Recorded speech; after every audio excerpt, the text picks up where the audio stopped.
Welcome! Today we are looking at the fantastic breach cutter and its overclocks, but before we do that, let's understand how the gun really works. I loaded up the damage text mod and then saw all of these numbers come off of the grunt. Going frame by frame, the first damage we see is this 31.2, and that is because the breach cutter, upon first contact with a target, it takes an additional 50 damage, so that's per target an additional 50 damage. This is equated to 31.2 because the Glyphid Guard has got resistances. On a higher hazard level, it gains more resistance. From me looking at this chart, I feel like it should actually take 35 damage, but we know it takes 31.2, so it obviously has 37.5 resistance to fire. These other smaller numbers that appear, often 8.4 or 16.8, is our damage for the ticks that we do. So effectively things like fire and electrocution, it does a tick damage over a certain amount of time. With the breach cutter, that is 11.5, 50% of it is electric, 50% of it is fire, and it deals it every 0.2 seconds that the beam is in contact with the target. When we only glance a target, it takes less of those ticks because the beam is not in contact with the target for as long. Interestingly enough,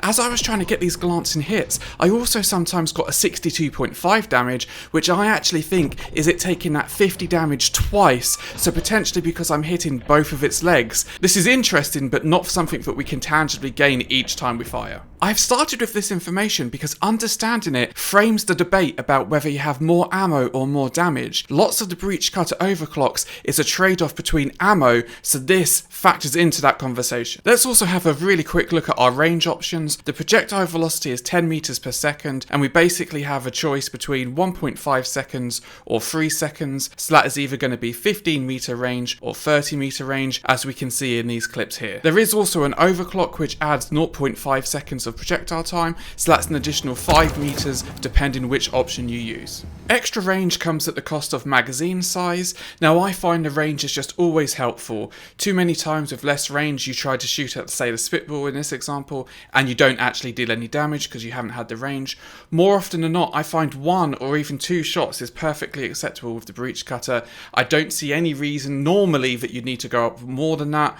I often use high voltage crossover, which just has 2 magazine shots, and even on hazard 7 it's just about okay. There are certain situations like this one where, a magazine size of 6 would have been handy, but they are very few and far between. If we now compare the base gun with ammo or with damage and put these side by side, we can see what tangible difference we gain by going up to that 750 DPS. So on the right hand side we've got the extra damage, and you can see those ticks are now doing 12.5, whereas on the left hand side with the ammo we're dealing 9.6.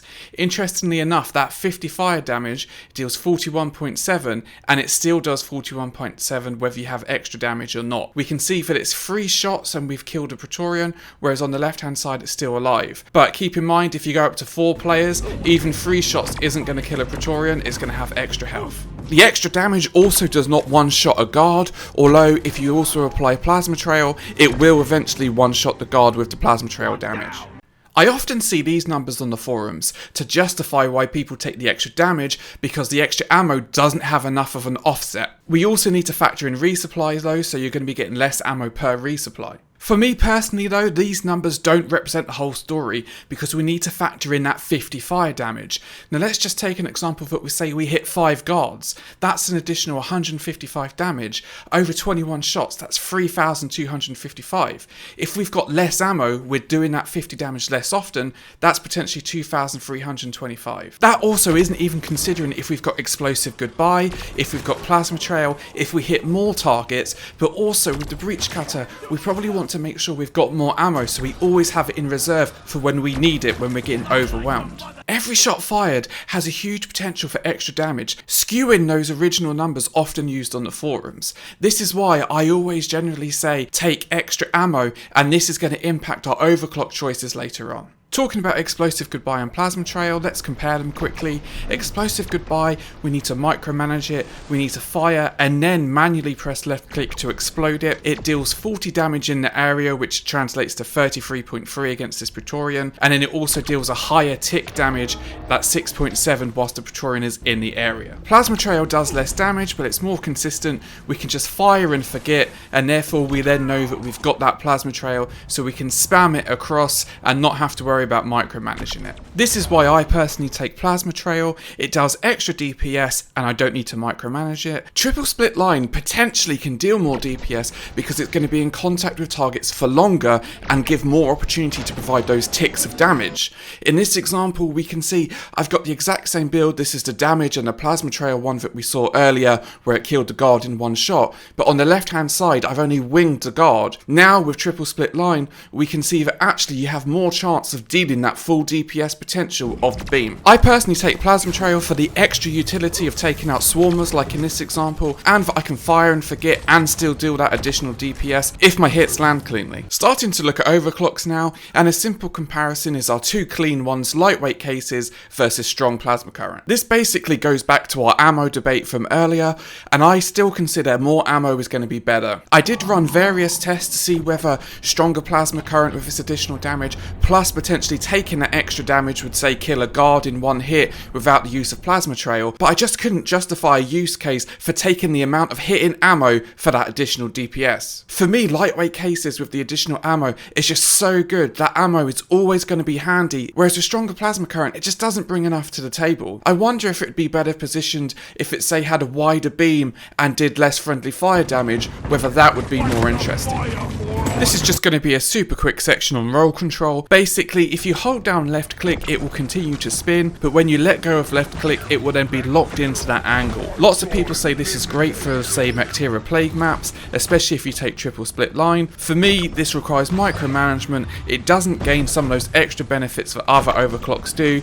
If you like this one, feel free to go for it, but there are other better overclocks on this list. Continuing with the theme of gimmicky overclocks, we've got Return to Sender and Spinning Death, both in a kind of single target damage category. With Return to Sender, we can hold down left click as we fire, and then when we release left click, it then comes back to us. This gives us a chance to get double damage out of one breach cutter shot. If we want to maximize this returning, it reduces our actual range because effectively it kind of brings us down to more of a 12 to 14 meter operating window to give us time for it to come back to us. We can still have the option of just not holding down that left click and just firing and forgetting if we get overrun, but we're obviously taking a huge ammo hit if we do that. One thing to note also is that when we fire it returns back to where we fired, not where we are. I also tried this with a build against a Dreadnought using Neuro Lasso to slow it and proximity grenades to try and maximize making sure I get that hit when I return. It was kind of a fun build to try out. Going over to Spinning Death now, and it effectively just fires one shot directly in front of us and then spins to deal an insane amount of single target damage. This can absolutely rip through Praetorians and bigger targets. It's even pretty good at dealing with entire hordes as well.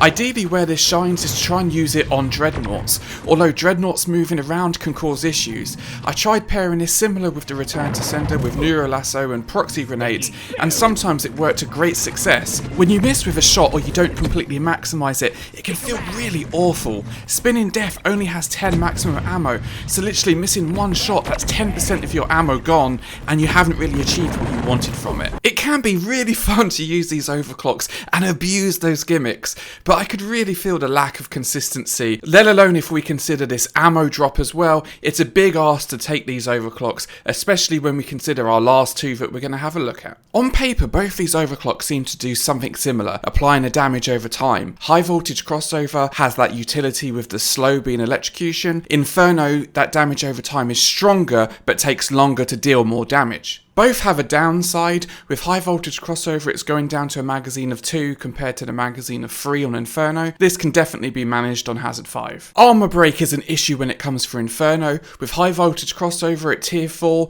we can take armor break because we've got the electrocution. We kind of don't need that stun, it's built in, and this gives us an armor break value of 300%. Going over to Inferno, if we take stun instead of the armor break, it brings us down to 25% armor break, or even if we do take armor break it's only 75%.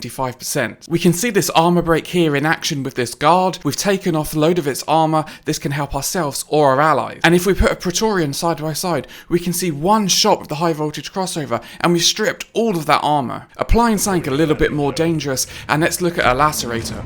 one shot, and with our armor break we stripped all of that armor, whereas with Inferno it takes multiple shots to even get close to trying to take off some of its armor. For a long time I felt I couldn't live without this armor break, and that's why I took high voltage crossover. It just felt like with the extra utility of that slow with the electrocution and being able to strip the armor off of targets like this, that Inferno just didn't feel like a good option to me. But through my experiments for this video, I really started to see the value of Inferno killing a target like a guard with one shot. I tried this on Hazard 7 and I couldn't believe the difference between high voltage crossover and Inferno. Inferno felt like I was playing on easy mode. I spent ages trying to find some good Hazard 7 clips to show the difference, but because they're so frenetic, I'm always moving around, you don't see the aftermath of when I fire. And that's what we're talking about here. With high voltage crossover, I need to fire and then potentially back that up with either a second shot or my primary weapon. Whereas with Inferno, yes, it might take longer to kill the target, but I know I can fire and then move on with my day, the target will die. This frees you up to focus on other targets, especially if you're using the smart rifle,